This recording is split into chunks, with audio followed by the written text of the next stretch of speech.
Hi everyone, and welcome to my channel, or welcome back if you've been here before. My name is Sharmaine and I like to talk about books and unbox subscription boxes and generally just have a good time. So if you're in for any of that, please comment, like, subscribe, share, hang out, enjoy the videos, check me out. I don't know what you want to do here. And welcome to my video. So today we are doing my December wrap-up books, the books that I have read in December. So originally, these were the ones that I planned out to read in the month of December, so I'm just going to give you like a quick refresher. There was The Darkest Minds by Alexandra Bracken, The School of Good and Evil by Soman Chainani, I can't pronounce, I apologize for that. The Song of Achilles by Madeline Miller, Dumplin by Julie Murphy, and The Invisible Life of Addie LaRue by V.E. Schwab. So I will tell you guys, I did not read this. I did not read this. And I did not read this. So far, not a great start, right? But I did actually end up reading 4 books. Okay, so I did read this, and then I read the first 3 of these ones because I mistakenly thought, oh, I'll just read the first one. That doesn't work out. Once you're in it, and then they have the cliffhanger at the end of the book, you gotta read the rest of them. It's all cliffhangers, you guys. Every single one, because I was like, oh, okay, I'll finish the second one, and then I was like, I'll read something else, and then I got to the cliffhanger, and I was like, well, I gotta read this third one now. Like, there's no way around that. So we're gonna talk about this one first. This is Dumplin by Julie Murphy, and it says, a self-proclaimed fat girl, Willadine Dixon, dubbed Dumplin by her former beauty queen mom, has always been at home in her own skin, and her thoughts of having the ultimate bikini body, put a bikini on your body.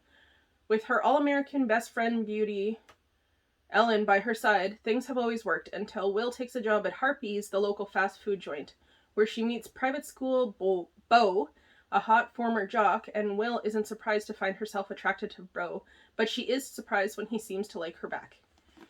So there is also a movie about this, and it's on Netflix, and it has like Jennifer Aniston in it, and the movie is really good. There is some differences between the movie and the book, because I usually watch the movies first, if they have a movie. I will tell you guys, I loved this book. This book, I don't really like contemporary books, so I am going to start there. But this book was funny, it was sad, I was like mad at her for some stuff because she kind of like, she seems very self-aware, but then she's not aware of the fact that like people like her or something. Like she does not like the fact that Beau, or she likes Beau and she likes to kiss him. But she doesn't understand why he likes her because she's fat, and that's like, to her, nobody's gonna like her for that. And so like it kind of, that part, but I mean she does come into that after where she just like realizes like people like do actually like her even though she's fat, which sounds terrible. Like that's not the good way to say that.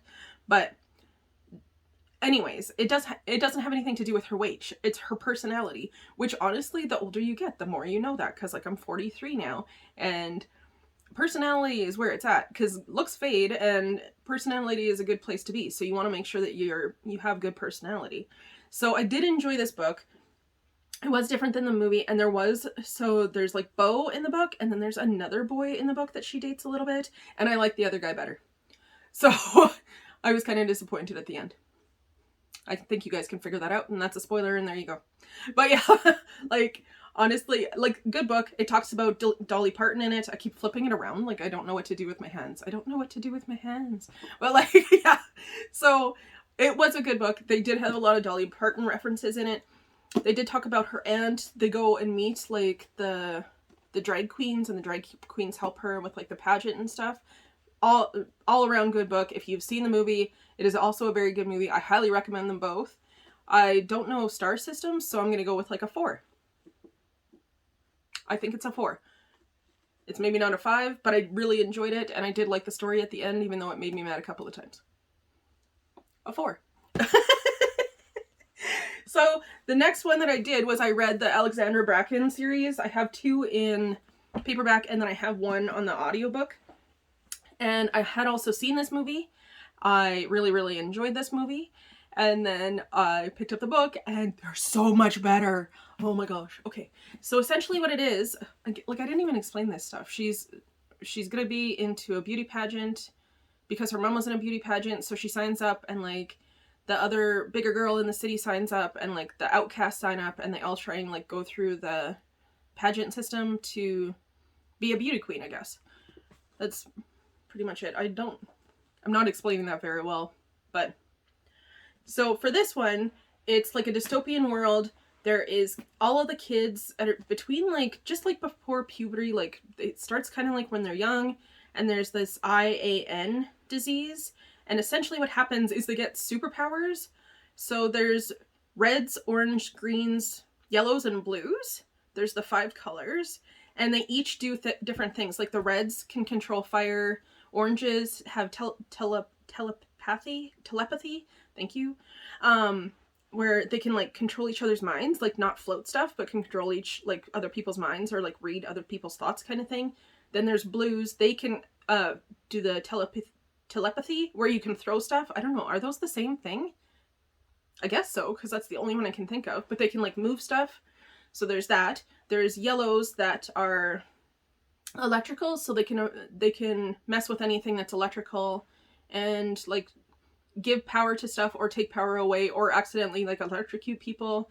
And then there's the greens, which they're super smart, and I can't remember what else they have. They're super smart, but they're pretty much like the base, like they're the easiest kids to deal with, I guess. So the government finds out that this is happening. They're originally trying to work on a cure, but then they take all of the kids and they put them into these camps, and then they make like the kids work. Most of the reds disappear because they get taken away and killed because they're too dangerous. And then there's also a lot of not a lot of oranges because they can control like minds and stuff like that. And they're also deemed like too dangerous, so they also are like taken away kind of thing. And it's about Ruby. She's in a camp.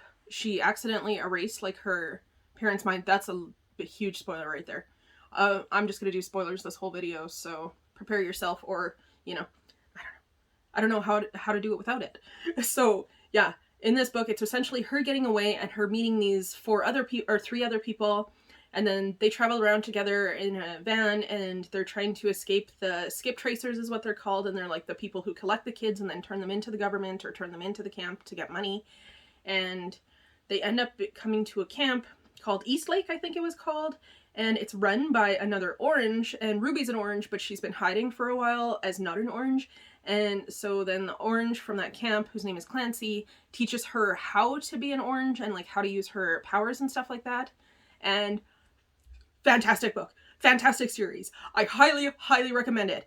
There's this one is where like they escape from like this Eastlake finally, and then they go to the Children's League, and it's like supposed to be these people that are trying to help like free these children from these camps, but like there's like a backdoor like sideways deal in that, and like there's definitely some people who are in the league who like are not helping the kids. They're not there to help the kids, they just want the money, and they think that the kids are freaks for having these like powers. And like, such a good book series, you guys. I like 10 out of 10 out of 10 recommend. I highly recommend it. The fast-paced moving, the storytelling, how her whole entire world, the way that she describes it, you can 100% see it. Like, she talks about like an empty mall in this one, and like just her description of the area makes it real in your mind, if that makes sense. Because when I read books, I like see them as a movie, so I like kind of stop seeing the pages. And the second that this one was done, I instantly turned this one on. Instantly. And I think I spent like 6 hours before I actually stopped listening to this. I was playing video games as well, so it does help. Like, I get 2 birds in 1 stone kind of thing. But such a good book, such a good series. I highly, highly, highly recommend it. So yes, I did end up reading the 4th one, which is called, or the 3rd one, which is called In the Afterlife. I have like maybe 20 pages left in it. I'm really, really close. Like, I probably could have read it before I started to film this morning, but as soon as I woke up, I wanted to film because I have so many things to talk about with you guys, and I'm very excited to be here. Yeah, so this In the Afterlife one here, or In the Afterlight. And then there's one more called Through the Dark, which I actually think that I own, but I couldn't see it sitting there where they're supposed to be. But I'm pretty sure that I own that. So I'm looking forward to number 3 being over so that I can read number 4. Like, that's how good they are, is I'm excited to finish reading the one that I'm reading so that I can get into the next one. Highly recommend. 10 out of 10. So good. See, my ratings are not that great because that was a 4-star and this is 10 out of 10. So they're going to be all over the place. Just like me. It's going to be perfect. Okay, that's it from me today. Thank you so much for spending a couple of minutes of your day with me. I super appreciate you guys. Please go back and check out my 100 subscriber video if you have not done that yet. And I think that's it. Okay, I'll see you guys in my next video. Bye.